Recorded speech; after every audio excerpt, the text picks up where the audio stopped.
বহুতে হয়তো আজি প্ৰশ্ন কৰিব মুখ্যমন্ত্ৰী এটা কথা ক'ব দিলীপ শইকীয়া এটা কথা ক'ব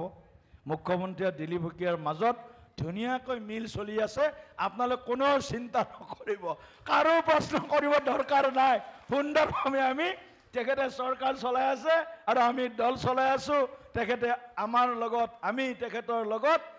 ৰাম লক্ষ্মণ হিচাপে মই ৰাম লক্ষ্মণ শব্দটো জানি বুজি কৈছো ৰাম লক্ষ্মণ হিচাপে আছো আমি লক্ষ্মণে যেনেকৈ ভাতা ৰামক সকলো সময়ত সাথ দিছিল ঠিক তেনেকৈ মোৰ ভাতৃ ডাঙৰ ভাতৃ ৰামচন্দ্ৰ সদৃশ ডক্টৰ হিমন্ত বিশ্ব শৰ্মা ডাঙৰীয়ায়ো দলৰ স্বাৰ্থত অসমৰ স্বাৰ্থত দেশৰ স্বাৰ্থত আমি একেলগে এটা সুন্দৰ বুজা বুজিৰে সংগঠন চলাই আছো গতিকে কৰবাত কেতিয়াবা কোনবাই মছলা বিচাৰি থাকে এইটো মছলা বেছি বিক্ৰী হ'ব নেকি হেতু মছলা বেছি বিক্ৰী হ'ব নেকি এইটো মছলা লগাই দিলে টিআৰপি বেছি পাব নেকি জনে যিমান টিআৰপি লৈ থাকক কিন্তু আমাৰ বুজা বুজিৰ কেতিয়াও অভাৱ নহয় 26 চনত প্ৰচণ্ড বিজয়েৰে আকৌ এবাৰ তৃতীয়বাৰৰ কাৰণে অসমত চৰকাৰ গঠন কৰাৰ লক্ষ্য আমাৰ বেলেগ কোনো কথা নাই বিটিচিত এনডিএ চৰকাৰ বিজেপি একেবাৰে সন্মুখত থাকিব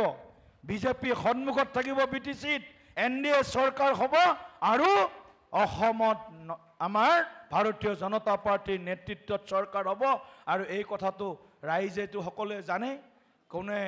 কেনেকৈ ধৰণে কাম কৰি আছে গতিকে আজি মই মুকলিভাৱে কিছু কথা নকলেও আকাৰে ইংগিতে আপোনালোকে চাগে বুজিয়ে পাইছে মুখ্যমন্ত্ৰী কোন হ'ব পাৰে হয় না নহয়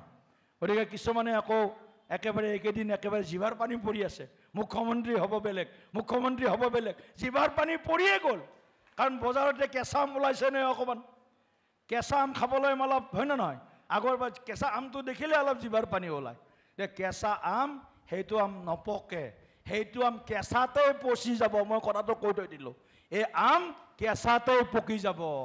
পচি যাব গতিকে আপোনালোকে চিন্তা নকৰিব